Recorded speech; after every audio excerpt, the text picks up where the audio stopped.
दुर्गा सप्तशती का चौथा अध्याय भक्ति और कृतज्ञता से भरा हुआ है। इसे शक्रादि स्तुति के नाम से जाना जाता है। जब देवी ने महिषासुर जैसे महाभयानक असुर का अंत कर दिया, तब इंद्र आदि समस्त देवताओं ने झुककर देवी की वंदना की। इस अध्याय का संक्षिप्त सार प्रस्तुत है। देवताओं द्वारा देवी की महिमा। महिषासुर के वध के बाद भयमुक्त हुए देवताओं ने देवी के सामने मस्तक झुकाया और उनकी स्तुति शुरू की। उन्होंने कहा, देवी वही शक्ति हैं जिससे ये पूरा जगत व्याप्त है।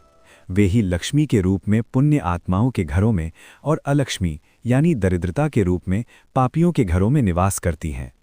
आपके इस अचिंत्य रूप और पराक्रम की महिमा का वर्णन ब्रह्मा, विष्णु या शिव भी पूरी तरह नहीं कर सकते। आप ही वो विद्या हैं जो मोक्ष प्रदान करती हैं। ऋषियों और मुनियों के हृदय में बसने वाली परम चेतना आप ही हैं। आप ही वो वेद हैं, ऋग्वेद, यजुर्वेद, सामवेद और जगत की रक्षा के लिए अनेक रूप धारण करती हैं।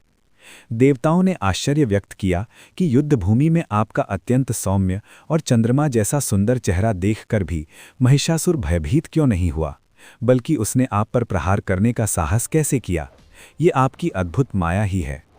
इस अध्याय की एक बहुत ही सुंदर बात यह है कि देवता कहते हैं, हे देवी, आपने असुरों का वध केवल इसलिए नहीं किया कि वे आपके शत्रु थे, बल्कि इसलिए किया ताकि वे आपके शस्त्रों द्वारा पवित्र होकर स्वर्ग को प्राप्त कर सकें।